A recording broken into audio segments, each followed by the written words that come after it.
आदाब, महाराष्ट्र न्यूज में आपका इस्तकबाल है। मैं हूं आपके साथ सैयद अनवारुल्लाह गौरी। बढ़ते हैं खबरों की तफसील की जानिब, लेकिन उससे पहले एक नजर हेडलाइंस पर। बाबा साहब अंबेडकर के आइन की वजह से ही मुल्क तरक्की की राह पर हो रहा है गामजन। रत्नागिरी में एक तकरीब से चीफ जस्टिस BR गवाई का खिताब।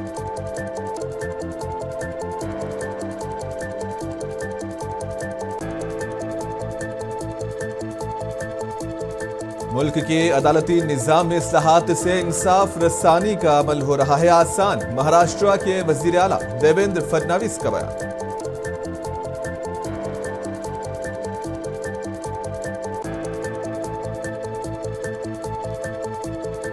इलेक्शन कमीशन पर वोट चोरी के इल्जामात और इंतखाबी आदद-ओ-शुमार पर रुकने पार्लियामेंट सुप्रिया सोले ने किया तशवीश का इजहार।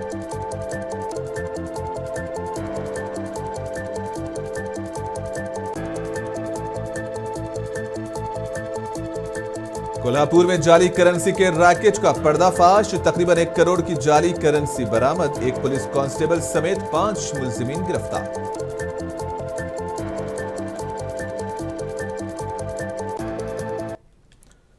Chief justice of India justice BR गवाई का कहना है कि बाबा साहब अंबेडकर के दिए हुए आइन की बुनियाद पर ही आज मुल्क काम कर रहा है।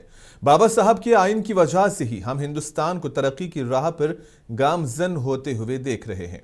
चीफ जस्टिस BR गवाई ने महाराष्ट्र के रत्नागिरी में एक तकरीब के मौके पर इन ख्यालात का इजहार किया। चीफ जस्टिस BR गवाई ने बाबा साहब अंबेडकर की एक बात का हवाला देते हुए कहा कि जब तक इस मुल्क में समाजी और माशी जमहूरियत हासिल नहीं हो जाती, सियासी जमहूरियत का कोई हकीकी मतलब नहीं है।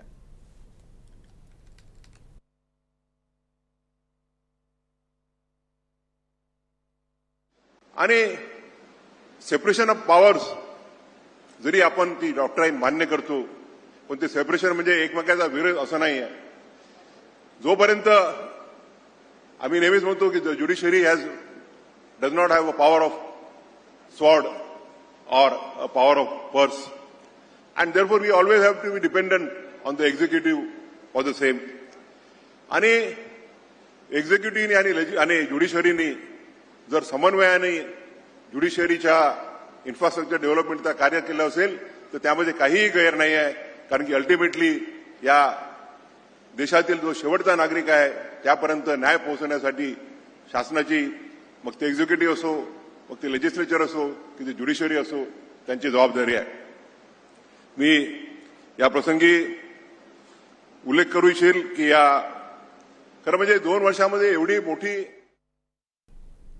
Chief justice of India justice BR गवाई ने रत्नागिरी जिले के मंदनगढ़ में दीवानी और फौजदारी अदालत की इमारत का इफ्तिताह किया और इस मौके पर महाराष्ट्र के वजीर आला देवेंद्र फडणवीस, नायब वजीर आला एकनाथ शिंदे, मुंबई हाई कोर्ट के चीफ जस्टिस चंद्रशेखर, रत्नागिरी जिले के सरपरस्त वजीर उदय सामंत और दीगर रियासती वज़रा और अदलिया से जुड़ी शख्सियात मौजूद थी। मुकर्रिरीन ने कहा कि यह खुशी और फख्र का लम्हा है कि इस इंसाफ के मंदिर और बाबा साहब अंबेडकर के मुकम्मल मुजस्समे की नकाब कुशाई की गई। यह मुजस्समा हमें हमेशा ये बावर करवाएगा कि यह मंदिर इंसाफ और आइन का मंदिर है।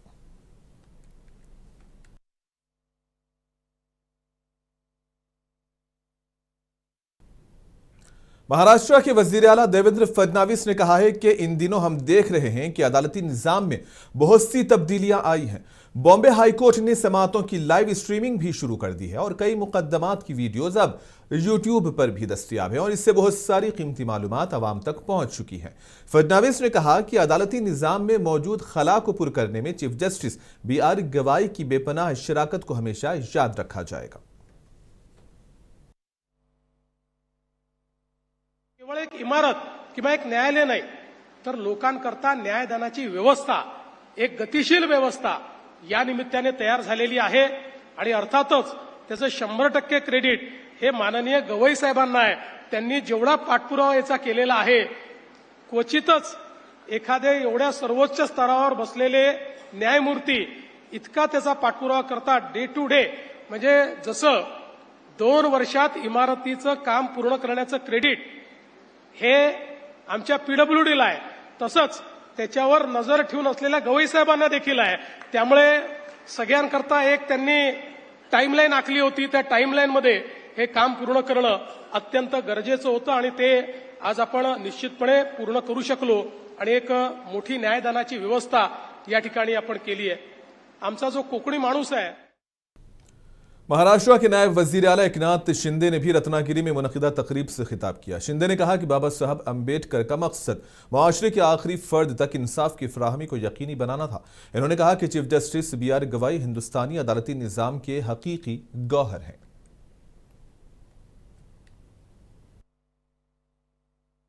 ही इमारत देखील उभी राहते। गेल्या अनेक वर्षापासून याची मागणी होती आणि ती मागणी पूर्ण झालेली आहे आणि म्हणून मी मुख्यमंत्री असताना आता देवेंद्रजी मुख्यमंत्री आहेत, आम्ही जेव्हा जेव्हा गवई साहेब आमच्या कॅबिनेटमध्ये कोर्टाचा न्यायालयाचा विषय येतो तेव्हा 1 मिनिट 1 सेकंद देखील आम्ही लावत नाही, ताबडतोब त्याला मंजुरी देतो, मान्यता देतो. कारण शेवटी हा न्याय सर्वसामान्य माणसाला शेवटच्या घटकापर्यंत पोहोचवण्याचं काम ही न्यायालय करत असतात आणि म्हणून या भावनेने आम्ही कधी कुठेही कधी कधी काटकसर करावी लागते, परंतु तुमच्या न्याय व्यवस्थेच्या न्यायालयाच्या कुठल्याही याच्यामध्ये आम्ही कधी काटकसर केलेली नाही, करणारही नाही. कारण हे आवश्यक आहे, ते आवश्यक आहे.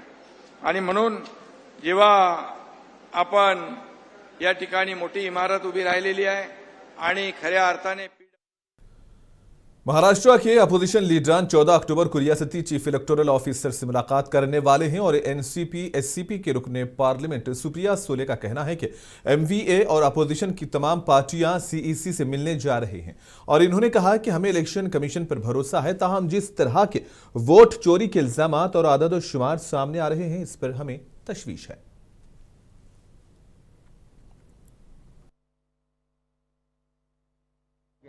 मेरे ख्याल से 14 तारीख को प्रेस कॉन्फ्रेंस भी है। जितने सवाल चाहिए आपके वहां वाले बॉम्बे वाले को रिपोर्टर को पूछ लीजिए आप, लेकिन सब 14 तारीख को सारी महाविकास आघाड़ी की पार्टियां और सारा विपक्ष साथ मिलके जा रहा है, क्योंकि ये सिर्फ महाविकास आघाड़ी और विपक्ष का सवाल नहीं है।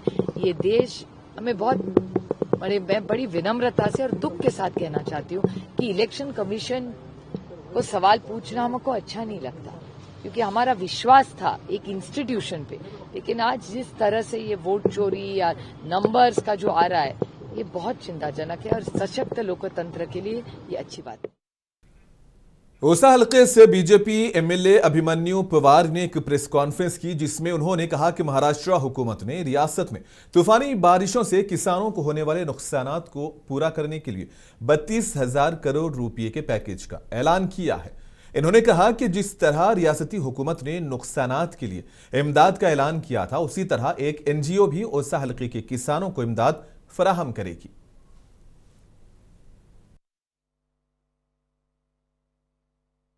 जो पीड़ित है बाढ़ की वजह से जिन किसानों का नुकसान हुआ है उनको भरी मदद शासन की ओर से दी जा रही है। इसके लिए मैंने खास प्रेस का आयोजन किया था। अभी महाराष्ट्र के पूरे किसान, विशेषतः हमारे लातूर जिले के पूरे किसान अभी अच्छा फील कर रहे हैं। मतलब गवर्नमेंट के माध्यम से इतिहास में पहली बार, महाराष्ट्र के इतिहास में पहली बार ऐसा हुआ है कि इतनी भरी मदद इस बहाने किसानों को मिल रही है। इसलिए किसान हमारे यहाँ के खुश है।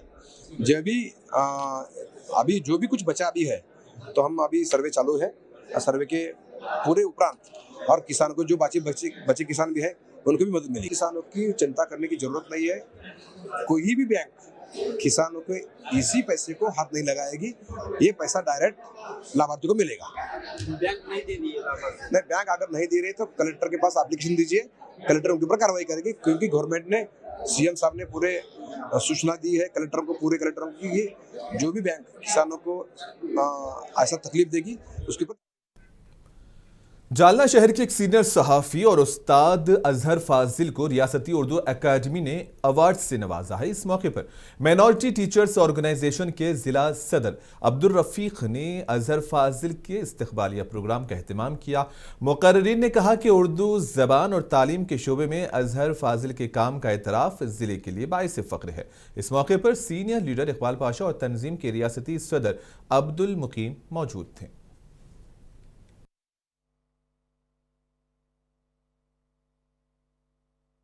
यहाँ के जो हमारे टीचर है जनाब अजहर फाजिल साहब, इनके सत्कार का प्रोग्राम आयोजित किया गया था और उनको जो राज्य उर्दू अकेडमी की तरफ से बेस्ट टीचर अवार्ड मिला है उनको मैं मुबारकबाद देता हूँ। और ये प्रोग्राम जो है हमारे ऑल महाराष्ट्र माइनॉरिटीज और टीचर्स ऑर्गेनाइजेशन के जिला सदर जनाब रफीक साहब ने अरेंज किया था और बहुत ही बेहतरीन प्रोग्राम रहा और इसमें काफ़ी लोगों ने शिरकत की। मैं अजहर फाजिल को फिर से मुबारकबाद देता हूं और उम्मीद करता हूं कि आगे भी ऐसे अवार्ड उनको मिलते रहेंगे। माइनॉरिटी सोसाइटी के अंदर जो एक तो क्वालिटी इम्प्रूवमेंट के लिए हम काम करेंगे कि जो माइनॉरिटी जो संस्था है इसके अंदर जो क्वालिटी उनका इम्प्रूवमेंट होना चाहिए, उनका दर्जा बुलंद होना चाहिए, इसके लिए कोशिशें हो रही है। साथ ही साथ उर्दू जितने भी क्या कहते हैं अल्पसंख्यक संस्था है इसके अंदर जो आपस में इख्तिलाफात रहते हैं वो इख्तिलाफात सॉल्व करने के लिए भी हम कोशिश कर रहे हैं। साथ साथ और दूसरे भी जो गवर्नमेंट के प्रोग्राम हैं हमारे बच्चों तक क्या कहते हैं अल्पसंख्यक समाज के बच्चों तक पहुँचाने के लिए ये संस्था कार्यरत है।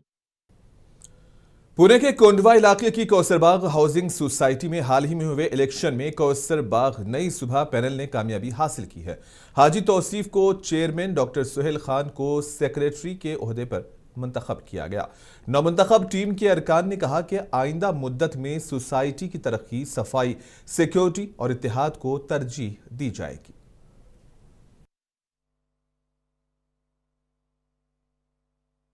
जो अभी रिसेंटली इलेक्शंस हेल्ड हुए कौसरबाग में, इसको काफ़ी यानी एक हाइप हो गई थी पूना में, या पूना के बाहर भी बोल सकते कि इतना इसको एक इम्पोर्टेंस आ गया था। काफ़ी लोग का मानना था कि ये इलेक्शंस काफ़ी साल के बाद हो रहे हैं, तो एक्चुअली थोड़ा सा ये लोगों में गुमराही थी। लास्ट इलेक्शंस जो हुए थे कौसरबाग में 2012 में प्रॉपर यानी इलेक्टेड ही, यानी जैसे इलेक्शन होता है वैसे इलेक्शन होकर बॉडी आई थी। उसके बाद 2016 में यानी जब काफ़ी कैंडिडेट्स ने तो एक सिलेक्शन के तौर पे कमिटी फॉर्म हो गई थी, तो that was also to serve the purpose till 2021 तक वो बॉडी थी। फिर कोविड और ये सब डिले होने के वजह से ये इलेक्शंस को थोड़ा टाइम लगा, बट इसको ऐसा पेश कर दिया गया लोगों में कि ये 15 साल के बाद इलेक्शंस हुए, तो कि ताकि जो कि टोटल गलत फॉल्स इन्फॉर्मेशन थी और पूरा इलेक्शन का एजेंडा ही पूरा फॉल्स यानी कमिटमेंट्स पे था। तो लोगों ने इसमें यानी एक अपने मत से, अपने अधिकार के वोट से यानी जो हमारे पैनल को इतना मेजॉरिटी में 1972 से सोसाइटी फॉर्म है हमारी कौसरबाग, ये फर्स्ट इलेक्शन है जो इतने मेजॉरिटी में लोगों ने एक पैनल को चुन के दिया है। तो काफ़ी जिम्मेदारी का काम है हम सब पे। जो हमने लोगों में कमिटमेंट्स दिए थे, लोगों को वो कमिटमेंट्स। उदगीर पुलिस फोर्स में एक मोबाइल फॉरेंसिक वैन को शामिल किया गया है। इस पहल के साथ महाराष्ट्र मोबाइल फॉरेंसिक वैन मुतारिफ कराने वाली मुल्क की पहली रियासत बन गई है। ये तकनीकी इक़दाम इस बात को यकीनी बनाएगा कि शवाहिद के साथ छेड़छाड़ करने या उन्हें तबाह करने वाले मुजरिम अब कानून के शिकंजे से बच नहीं सकेंगे। इससे मुजरिमों में खौफ पैदा होगा और इस वैन के जरिए जाए वक़ूफ़ पर खून, DNA, जिनसी जराइम से मुतालिक नमूने, धमाका खैज मवाद की जांच और साइबर क्राइम से मुतालिक डिजिटल शवाहिद जमा किए जाएंगे। वैन CCTV कैमरों से लैस है और पुलिस के नेटवर्क से बराह रास्त जुड़ी हुई है, जिससे मुतालिका पुलिस स्टेशन को फौरी तौर पर शवाहिद मुंतकिल किए जा सकते हैं। इससे पुलिस की तफ्तीश में तेजी आएगी और शफाफियत बढ़ेगी। कोल्हापुर के मेराज में जाली करेंसी के रैकेट का पर्दाफाश किया गया है। तकरीबन 1 करोड़ की जाली करेंसी बरामद हुई है और एक पुलिस कांस्टेबल समेत 5 मुलजिमीन को गिरफ्तार कर लिया गया है। पुलिस के मुताबिक ये गैंग 500 और 200 रुपये के नकली नोट तैयार करके मार्केट में गर्दिश कराना चाहते थे। ताहम पुलिस ने चौकसी से काम लिया और एक मुलजिम को रंगे हाथों पकड़ लिया और पूछताछ पर पूरे गैंग का पर्दाफाश हो गया।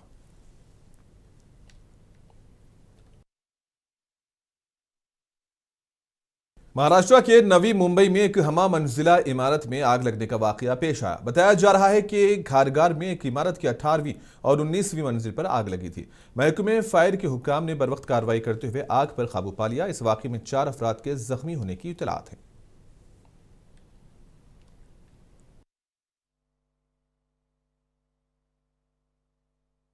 वर्दी प्राप्त होते ही फायर स्टेशन खारगर से हमारी गाड़ियां निकली और उन्होंने यहाँ आकर देखा कि G+19 माले की बिल्डिंग है। उस बिल्डिंग का मीटर रूम में अंगार शुरू हुई। पूरे 19 माले इलेक्ट्रिक डक्ट की वजह से पूरे 19 मालों में फायर और स्मोक हो गया। तो 4 जन जो है उनको हॉस्पिटलाइज किया है, लेकिन उनकी स्थिति अच्छी है, वो स्टेबल है। वो अटके हुए थे ऊपर ममटी में, टेरेस के पहला जो ममटी रहता है वहां पर।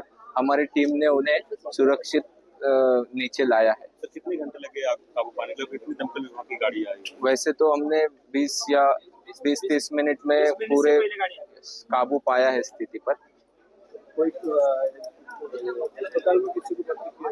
हाँ, वो 4 जन हॉस्पिटलाइज हुए हैं, लेकिन उनका नाम वगैरह कुछ अभी तक जानकारी नहीं प्राप्त हुई। वो स्टेबल है, लेकिन स्मोक इनहेलेशन के वजह से उनको हॉस्पिटलाइज किया है। वैसे तो वो स्टेबल थे इधर से जाते समय। अभी नेशनल सिक्योरिटी गार्ड ने इतवार को अशोक चक्र मेजर संदीप उन्नी कृष्णन की याद में एक साइक्लोथॉन का एहतमाम किया। ये तकरीब सर्वाइकल कैंसर और फिट इंडिया कैंपेनिंग के बारे में बेदारी पैदा करने के लिए मुनक्किद की गई है। इस तकरीब में NSG एहलकारों के साथ 250 से ज्यादा प्रोफेशनल साइकिल सवारों ने शिरकत की। मेजर संदीप उन्नी कृष्णन ने 27 नवंबर 2008 को कमांडो ऑपरेशन की क़ियादत की थी और मुंबई के होटल ताज से 14 यरगमालियों को बचाया था।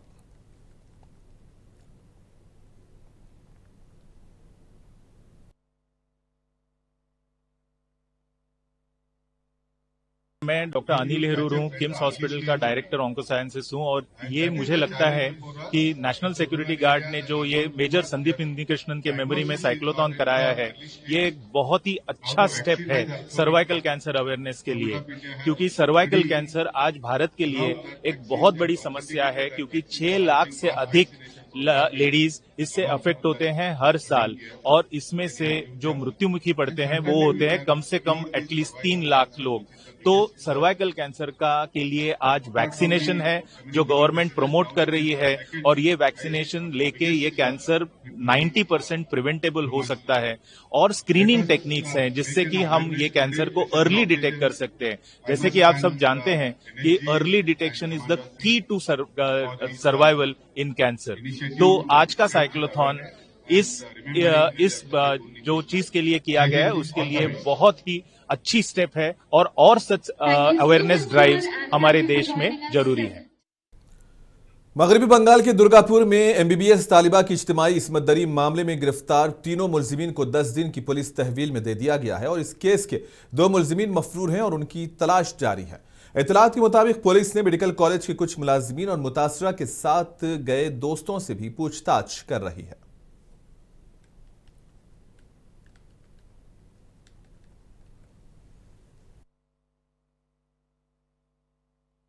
3 persons arrested and they have been forwarded to court today and further investigation is on. Everything is going according to all the protocol. All investigation is taking place. Everything is being done. सब किछु करा होच्छे, सब किछु भालो करे देखा होच्छे। 3 जन के कोर्टे फरवर्ड करा होयेछे आजके, 3 जन के अरेस्ट करा होयेछे। तदন্ত चलছে আর যখন যেভাবে হবে सब আপনাদেরকে। दुर्गापुर में MBBS की तालिबा के साथ मुबैना इज्तिमाई इस्मत दरी पर मगरबी बंगाल की वज़ीर आला ममता बनर्जी का कहना है कि लड़कियों को रात के वक्त कॉलेज के बाहर जाने की इजाजत नहीं दी जानी चाहिए, उन्हें खुद भी अपनी हिफाजत करनी होगी। ममता बनर्जी ने कहा कि जो भी कसूरवार होगा इसे सख्त सजा दी जाएगी।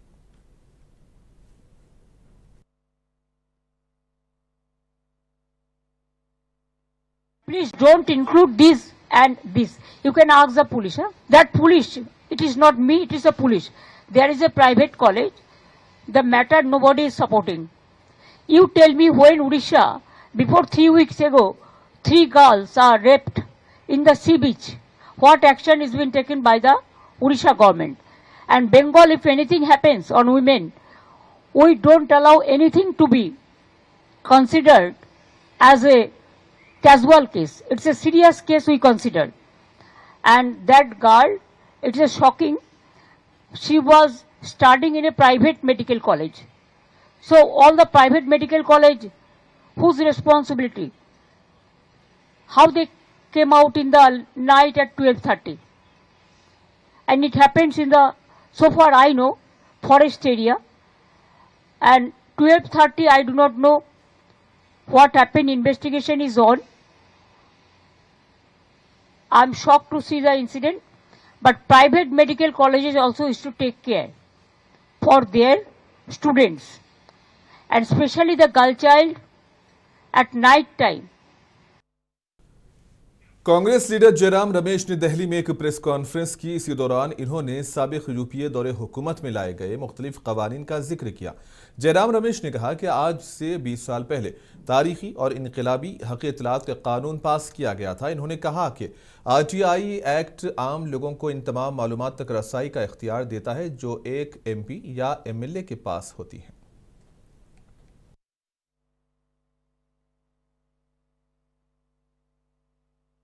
आज 12 अक्टूबर 2025 है और आज ही के दिन ठीक 20 साल पहले ऐतिहासिक सूचना का अधिकार अधिनियम 2005 लागू हुआ। तो आज 20वीं सालगिरह है RTI एक्ट का। ये एक मेरे विचार में क्रांतिकारी अधिनियम था और अगले दशक में और 6 ऐसे परिवर्तनकारी अधिनियम कांग्रेस के नेतृत्व में यूपीए की सरकार ने लागू की। पहले सूचना का अधिकार अधिनियम, उसके बाद में ग्रामीण रोजगार गारंटी का अधिनियम जो आज मनरेगा के नाम से जाना जाता है। इस श्रृंखला में तीसरा अधिनियम वन अधिकार अधिनियम 2006, उसके बाद में शिक्षा का अधिकार अधिनियम 2009, तत्पश्चात खाद्य सुरक्षा कानून राष्ट्रीय खाद्य सुरक्षा अधिनियम 2013 और कुछ ही दिन बाद नया भूमि अधिग्रहण अधिनियम 2013। मुंबई के 26/11 हमले पर साबिक मरकजी वजीर P चिदंबरम के हालिया बयान पर कांग्रेस लीडर पवन खेड़ा ने अपना रद्द-ए-अमल जाहिर किया। इन्होंने कहा कि इस वक्त हुकूमत ने जो भी कदम उठाया पाकिस्तान को पूरी दुनिया से अलग थलग कर दिया था। पवन खेड़ा ने सवाल किया कि मौजूदा हुकूमत ने पहलगाम हमले के बाद क्या हासिल किया है।